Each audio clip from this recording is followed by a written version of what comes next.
Whose house? There we go. Let's try to start with something local. I just got a text from somebody in the audience saying, say this just at the beginning. Say this at the beginning. I was wondering, I thought it might be some rival team slogan you're all going to chase me out of here. All right. Thank you for that lovely welcome. Thank you. I appreciate it. Thank you. Thank you. Some good news and some bad news today.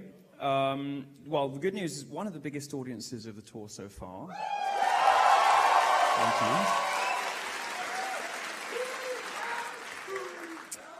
Bad news is I'm giving a very serious talk today. I know. It's all about that lovely lady you just saw in the powder blue.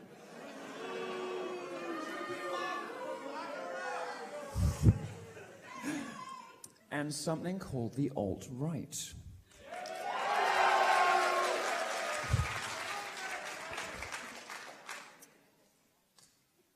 Now, I'm in Houston.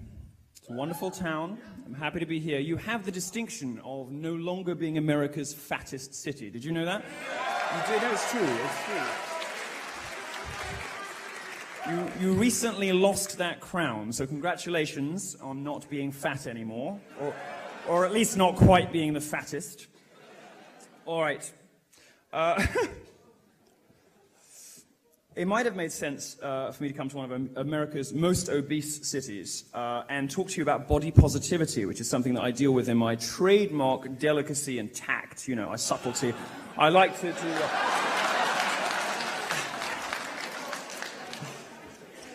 It's just really completely unnecessary.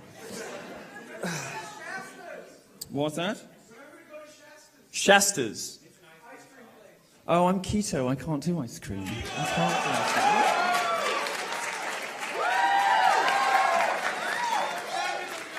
No, I can't. I'll come back. I promise I will. Now, I'm saving the fat shaming for Louisiana State because they need it just as much.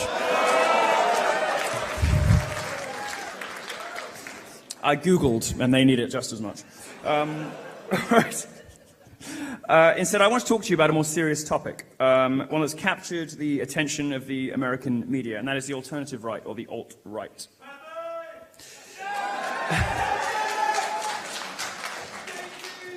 Now, various media and political figures have tried to define the alt-right, always very badly. I'll tell you what a few of them have said. Hillary Clinton, she said the alt-right was an emerging racist ideology. Vox said that the alt-right was a movement lurking in Reddit and 4chan and in community blogs and forums, a movement of right-wingers who openly argue that democracy is a joke. This is typically nonsensical bilge from Vox, given that the alt-right were also responsible for the greatest expression of democratic excitement over the last 6 months, the Brexit vote in the UK, by some measures.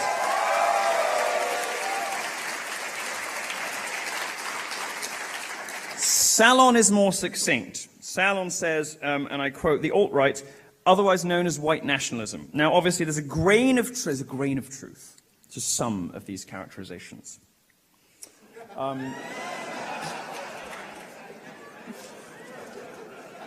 if you're watching this,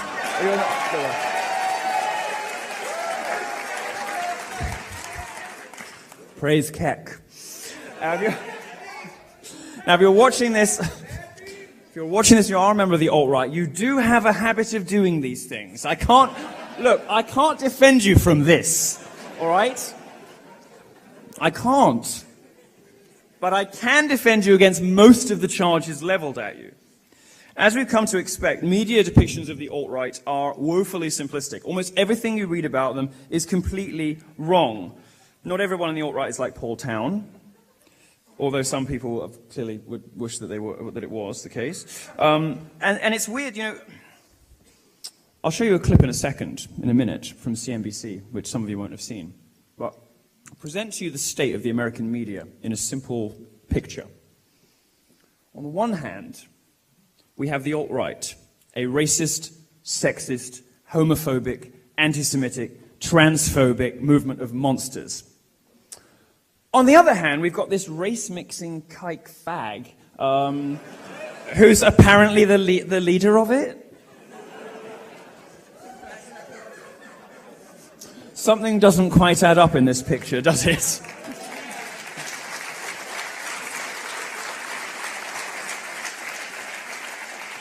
So I'll show you briefly what I told CNBC on this subject.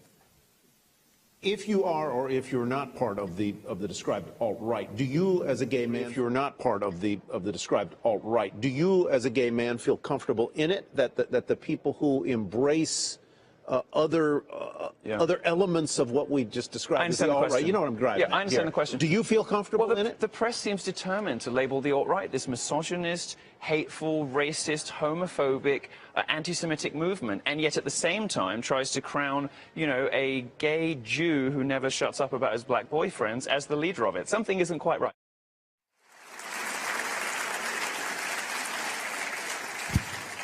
The joke's so good I inflicted it on you twice.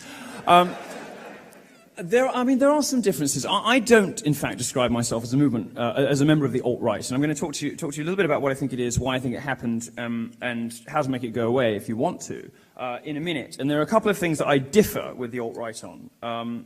Now, here are a few of them. Here are a few of the things I disagree with them on. I quite like Israel, and I'm probably...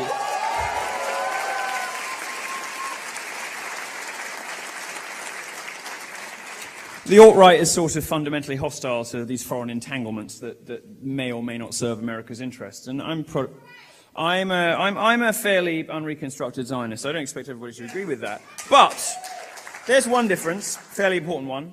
There's another. I really like this man.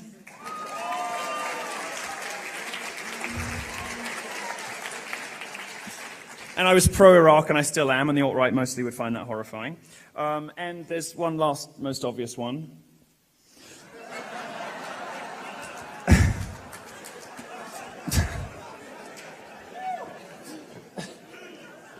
you know what I find amazing about this is the names of these guys: Thugzilla, Venom, Prince Untouchable, Peanut Untouchable. All right. Of course, the mainstream media reporting accurately on the alt-right, which is what I've tried to do. I've tried to give them a fair hearing in the press. I haven't always got everything right, but I've tried to give them a fair... I can't change it until I get on to the next thing. You've just got to put up with it. I'm sorry. I've tried to give them a fair hearing. That, of course, is tantamount to being queen of the movement for the media, because giving anybody a fair hearing who isn't a far-left progressive and not being principally concerned with virtue signaling to your fellow journalists is something of a crime in my business. Well, I am a fellow traveller on some issues with the alt-right. The media is consumed by virtue signaling. Do you know what virtue signaling is? Yeah? It's sort of, well, yes, it is. It's this idea that you know, let's say, for instance, you're writing a piece about the alt-right, and you are trying to give an accurate guide to the contours of the movement, trying to work out, you know, what percentage are the real racists? Because I'm sure there are racists everywhere. What percentage are, you know, the meme brigade, people who just like having fun and being mischievous on Twitter. That's one way to write a story about the alt-right, and that's what I tried to do with my colleague from Breitbart, Alan, who you will meet afterwards. The other way to do it is just to say, racist! And expect that to pass for journalism. And that's called virtue signaling. It means that you are principally concerned with signaling your own moral, upstanding virtue, rather than actually doing your job, exposing any facts or telling the story as it really is. Virtue signaling is a practice of appealing to your colleagues and to your fellow journalists, desperately trying to get their approval in the process of smearing, it seems like, half of an entire generation as racists. Something that Hillary Clinton also does. She is a great virtue signaler. Now, the inability of the establishment to decipher this movement is partly the left's desire to virtue signal, but it's also, I mean, the right does it too. National Review does it too. Does anyone here read National Review? No, you know, it's a serious question, because I want them to know this too. How many people? About 4 in an auditorium of what? 750 conservatives. There are 750 conservatives in this room, and 4 of them read the National Review. Well, do you read? Oh, well, of course you read Breitbart.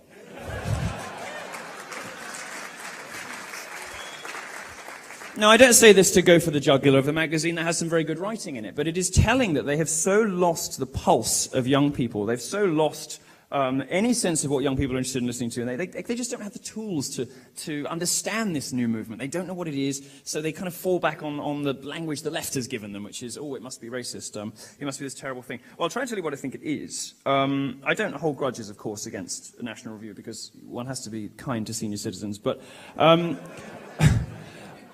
but I do wish they hadn't done that cover. Do you remember that, the Never Trump cover they did? So unnecessary. It was so unnecessary. What's that, Johnny? I'm surprised to say there are Trump voters in the room. There are Trump. Who's a Trump fan here? Oh, okay, all right, fine. No, I get it. So, Daddy. He is Daddy. He's Daddy.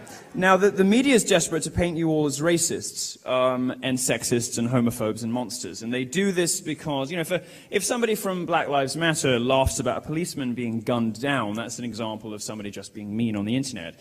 If somebody cracks a joke on Twitter, that is representative of an entire movement.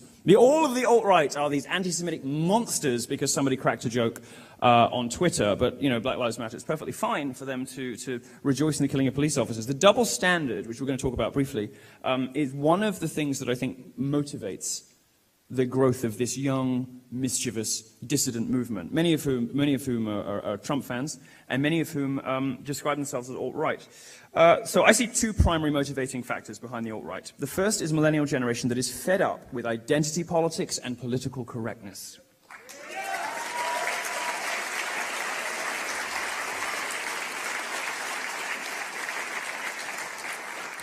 And the way I know this, and this should really scare BuzzFeed, the way that I know this is my fans start at about 12 or 13. And I get emails, there's a sort of gap where people don't like me very much, about 16, no, not 16 actually, it's too young. I would say sort of mid-20s, there's a reasonable number of people in the mid-20s who think I'm basically the worst person walking the earth. But I get emails from 13-year-olds. And these 13-year-olds, they say things like, I hate feminism. I can't tell my mum. But I really hate feminism, and I hate BuzzFeed. I think you're great. And this, you know, what I've learned talking to people in BuzzFeed is that they're worried about this too. They've noticed that post-millennials, and you're just sort of on the cusp of this, post-millennials, there's a new generation coming up that quite like naughty jokes. They quite like mischief and subversion and deviance. You can tell why they like me, of course, yes, of course. And they don't like being told what they can say, what they can do, who they can be, what clothes they can wear, whether they can have dreadlocks, who they can hang out with, the language they can. It's insane. It has gone too far. The left is now policing everything. The left is saying everything is somehow sexist or racist or homophobic or transphobic. We know it isn't. The left, you know, as represented by Hillary, not them. I didn't realize that was going to be up for so long. There should have been another slide in here. There isn't one for ages.